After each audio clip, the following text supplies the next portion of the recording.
Really, when a person sets up a reason to argue that you should be involved with a congregation, they should not take and scare you about congregations immediately.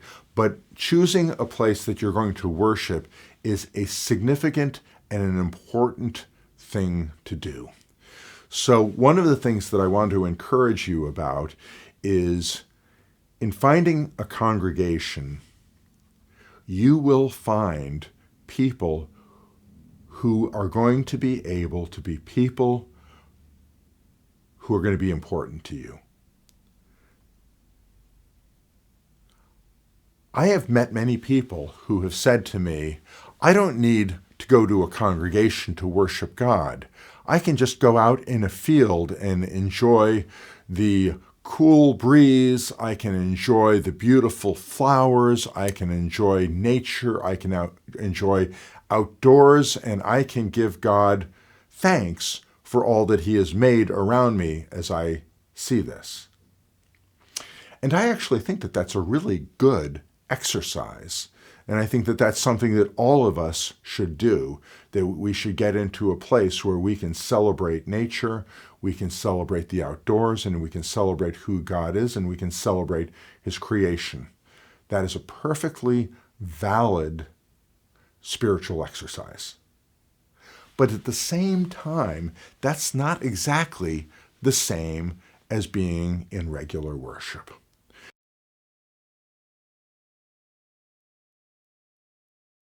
There's a couple things that are supposed to happen in regular worship.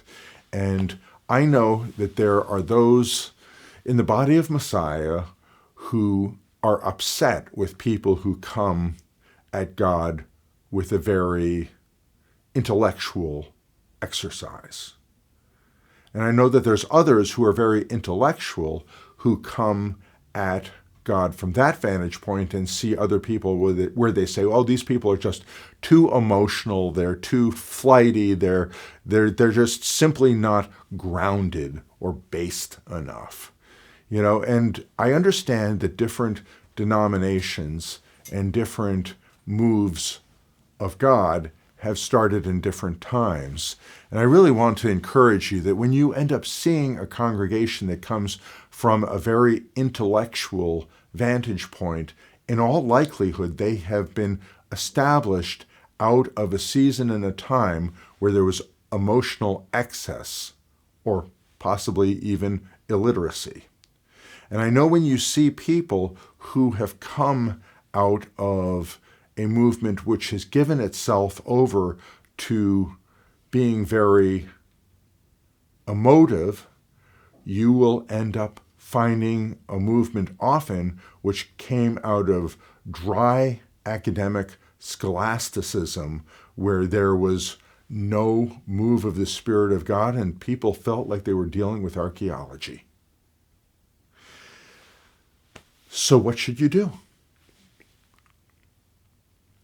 I think that for a lot of people, you are going to end up looking for a congregation of people who relate in a similar fashion to you.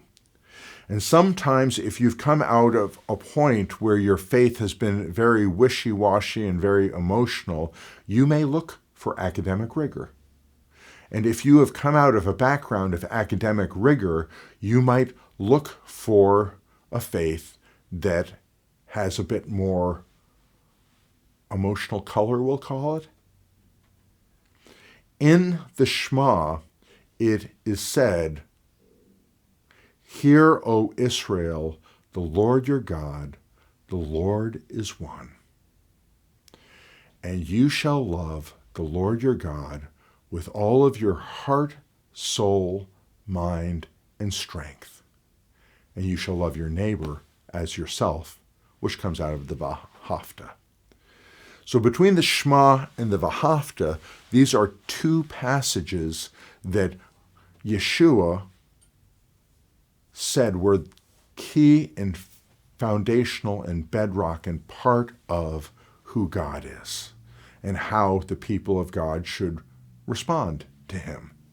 So in terms of finding a congregation, I would hope that you would end up finding a congregation that has a heart for God, that in terms of the soulish aspect of who you are, this is going to end up moving forward in terms of who God is and who you are before him. And as it said, you shall love the Lord your God with all of your heart, soul, mind, and strength.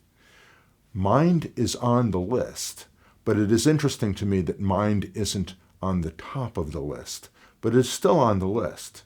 So how you find a congregation is you are going to be looking for a community of people who understand the importance of who God is and who take and balance the importance of your heart, the importance of the emotive content of being close to God, the importance of the soul and the personality of who you are and how you live your life, the importance of enough academic rigor to keep you out of trouble, honestly, and even to cause you to love the Lord more.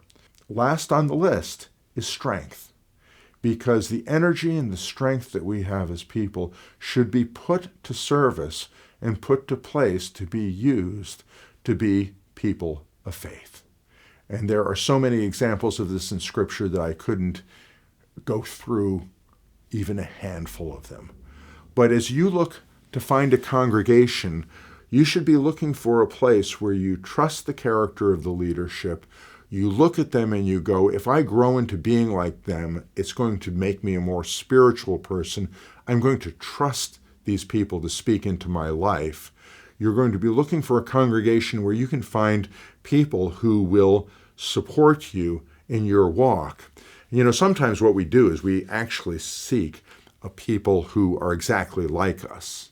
So if we are immediately out of college, we're looking to surround ourselves with a group of people who are immediately out of college. If we're senior citizens, we're looking to surround ourselves with senior citizens. One of the things that God gives is he gives an intergenerational spread in many communities where you may find that having people who are in the same point in life that you're in is a good thing. But you might be surprised how those who are younger than you can contribute and those who are older than you can contribute. And I wouldn't necessarily come to the conclusion that if everybody isn't exactly like me, this congregation doesn't have anything to offer.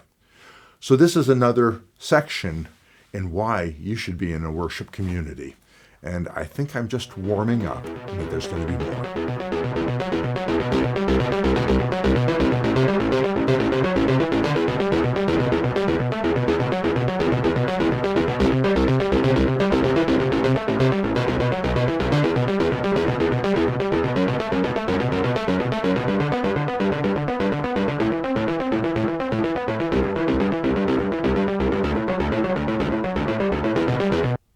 Put your headphones on. Yes. I want to know that the audio is good. It's good. It's good. It's working.